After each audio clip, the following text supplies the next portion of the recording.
Welcome back, everybody. It's the Brady Farkas Show right here on WDEV, AM and FM, and WDEVradio.com. Joining us now is Norwich University men's hockey coach Cam Ellsworth. Good last week for the Cadets, 3-0 with 3 wins over Castleton. Outscored the Spartans 13-1 on the week. Coach, how are you? Doing great, playing hockey. Yeah, seriously, what was it like to just be out on the ice? I played the same team 3 times, must have felt like an NHL playoff series, but what was it like to just be out on the ice? Yeah, I mean, it's been a long road to get here. We've had a lot of people do some incredible work, from our president to our athletic director, just to kind of deliver the opportunity to these kids. And, just to get out as a group and do everything that we've asked, it was euphoria. It was unbelievable. You know, I want to ask this question right, so allow me to work through the progression on it. I understand at Norwich, hockey means a lot. So I always could see a world where Norwich wanted to play this season. But other places, it doesn't mean quite as much on the national landscape. How much do you owe to your opponents that are willing to play you? You know, because you need somebody to play. So Castleton, Plymouth State, New England College, I think, they deserve a debt of gratitude for making it happen on their end.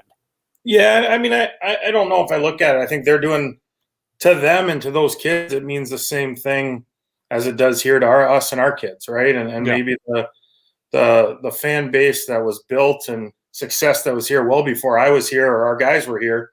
I think we've talked about it. We're just trying to push our program ahead, and I think others are like-minded and trying to do the same thing. And truthfully, that's how we got off the ground, is we found other schools that were willing to test and invest and kind of check all the boxes in order to meet state requirements, NCAA requirements, school requirements. And I think a group of people felt better that there was, you bring up Castleton or NEC or Plymouth State. Like, I think our administrations and all that felt better because we had a like goal of giving these kids an opportunity and pushing the programs forward together. Who are the guys that, that we should be paying attention to as we think about the rest of this limited season, but moving forward? Who are the guys that are impressing so far? Well, I mean, we took some lumps as far as seniors, right? And then that's cyclical, and that happens. So losing Tom Abrun, that was maybe one of the best goalies to ever play. Division III, statistically, he is the best goalie to ever play. So we've got a transfer that came in, Drennan Atherton. He got 2 shutouts back-to-back, both on the road against Castleton, so that was pretty impressive. We got a transfer, Cale List, that came in and came from Lowell, a kid I recruited to Lowell, actually, and he started both playing well minute-wise, but it's got a goal and a couple helpers and doing that. And, and that's just off the top of my head. We've got some other guys that are coming back for their senior years, guys like, Felix Brassard had 2 goals the other night, and he's just a threat every time he's on the ice. Gabriel Chacoin, he's one of the better players I've ever coached in my life. I mean, you can watch him and just be in awe every time he's out there. So just off the top of my head, there's a couple guys new and returning, and but excited about the group. And kind of a unique thing here is we've had some injury and some things like that. So we've actually got to see some of the younger kids, which they've really performed well. Excited about kind of the group, and like I said, just ecstatic to be playing right now. You guys allowed a goal, and ordinarily that wouldn't mean anything, but you finally allowed a goal. You had a shutout streak of like over 700 minutes, double the longest previous shutout streak. Are you relieved in any way that it's over? What was it like to go through that for spanning everything, a year? Yeah, I guess when you put it in context, it's kind of crazy, right? It's never something that we ever talked about. We're just trying to take each game and do our thing in the process and what makes us successful. And I think I'd be lying and the guys would be lying to say that they didn't know about it, right? It kind of built.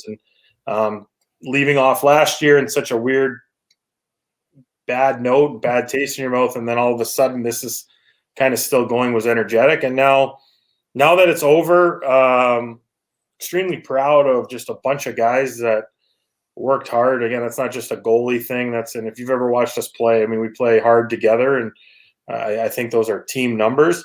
But, it's kind of, you bring up the relieved part. I don't think I'm relieved. Again, I'm competitive, but there was like a deflation when the goal went in. And to your point, like there's goals that get scored every day. And so the fact that it happened when it did, how it did, like I went in after the game and we had just won 3 games in 4 days. And, I'm like, all right. And the guys were down. I'm like, hey, like, so it's kind of nice to be able for us just to turn the page, looking forward to a new opponent and one that was in the national tournament last year and will be a tough test. And, I don't want to be deflated in the first or second if they happen to get one by us and, let it spin out of control. So. Cam Ellsworth with us here on the Brady Farkas Show on WDEV, AM and FM and WDEVradio.com, head coach at Norwich University. I want to pivot a little bit now off your team to some general questions. It's not officially out yet, but it looks like UVM is going to take on UMass Lowell in the first round of the Hockey East playoffs on Wednesday. That is the program you came from. I know you're a couple of years now removed from the team on the ice right now, but tell us a little bit about UVM's probable opponent in terms of the program, style of play, etc. Yeah, you know what? It's changed a little since I left. I think they've got I've watched actually some of the games.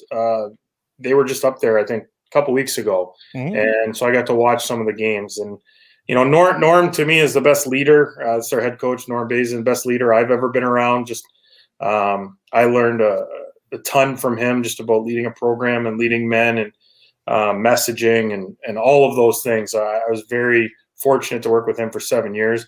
I think they're a deep team, and again, I think their back end is pretty talented as far as their defensemen in general. Like leaving there from the kids that are kind of held over, the ones they've been able to bring in. I think they've got 7 that they usually play, and they're pretty strong. So I think it'll be they were tight games when they were here, and sounds like the kid from UVM, Carrier, had played well both games when they played.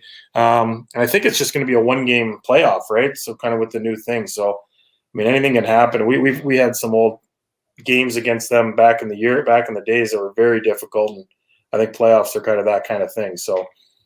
Let me ask you kind of a philosophical question. So we just saw, I'll get back to hockey in a second, but we just saw the UVM men's basketball team lose to Hartford in the conference semifinals. And they were because of the nature of the season, they were given a bye to the America East semifinals. When you get a bye in a tournament setting, do you look at that as a coach like, hey, that's great, more time to prepare? Or do you look at it like, damn, I wish we had gotten a chance to get the cobwebs out earlier? Because Hartford, I thought they already had the confidence of winning a game. They had already played. They got the nerves out, and they came in here with no fear. And I've always thought that a bye can be good, but it can also not be good. Yeah, I mean, I think for us and in my time at Lowell, we had earned some of those, and there's times when it hurts you, and it's your momentum, especially if you're playing good going into the playoffs, and you got to sit for a week, 10 days, 14 days, whatever that is.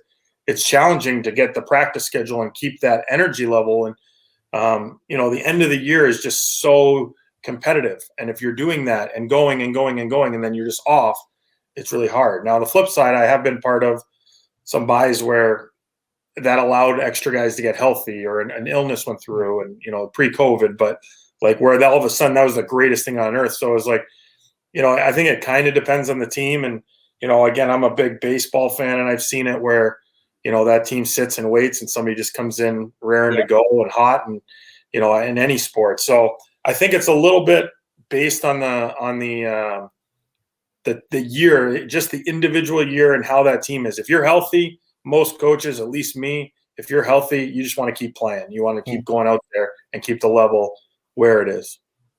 Back to hockey, I was talking with Mike McMahon of College Hockey News earlier today, and we were talking about Todd Woodcroft and kind of the perception of him nationally, and he said that the perception was really good. The record for UVM is 1-9-2, and obviously that's not great, but how quickly can it turn around? Like, we look at the NFL, hey, get that quarterback in the draft, you could be good the next year. How quickly does it happen in college hockey? Well, I mean, again, I don't know that we talked a little bit about it, and I think the challenge right now in college hockey in turning around programs is just with the commitment.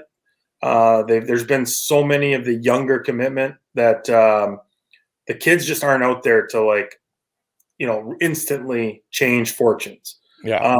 I mentioned when we were at Lowell, this 10 years ago now, but in our first recruiting class, we found Connor Hellebuck. Christian Folan just left the NHL, was in the NHL for multiple years. So when you're able to find 2 NHLers, one's a Vezina Trophy winner, just sitting there, that's a big thing to change a program. Now, I think what would be more realistic would be, a 3-year thing where you're starting to get your own guys in, and they're starting to get the kids that they're recruiting, and now in the vision of what their coach is. And that's a real big thing. I mean, I went through it here where, Coach McShane had success up the wazoo, and some of the kids that were successful for him weren't as for me. There was kids that weren't as successful for him that were more in my style, a little bit more successful. And so getting Coach Woodcroft's, the kids that are in his vision that want to play and however he, illustrates and wants to play. I think I think it's more like a 3-year, 4-year turnaround now. And again, there's just not those top end guys. The recruiting landscape has changed in 10 years. Those top end guys are committed. They're going somewhere. And so it's going to take a while for them to get their guys in the pipeline. I will get you out of here on this, an NHL question. Maybe you didn't see it, so I'll do my best to explain it. But Friday night, the Bruins were playing the Capitals, and Brandon Carlo got hit along the boards by Tom Wilson, and Tom Wilson ended up getting suspended 7 games for it.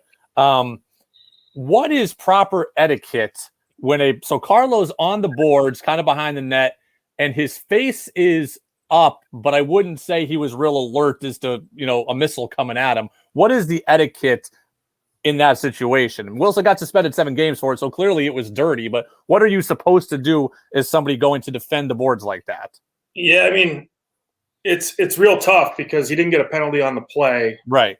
And the refs looked at it at the break and actually said they didn't think it was a penalty.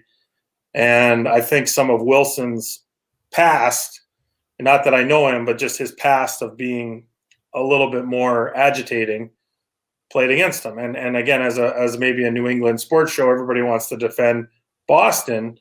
But again, you got a guy like Marchand who's cross-checking a guy in the head yesterday. Yeah. And so I think the game is changing. Personally, I think you got to tie up. I think you got to, not maybe it's everybody wants to play hard, but I think you can play hard at the puck without, putting injury and putting a guy in the hospital. Personally, that's my own philosophy. And again, this is more of just, if we're looking where it's going and the more we learn about injuries and stuff like that, it's at least for our guys, we want to go in with our stick, tie up and try to win that puck instead of maybe do damage.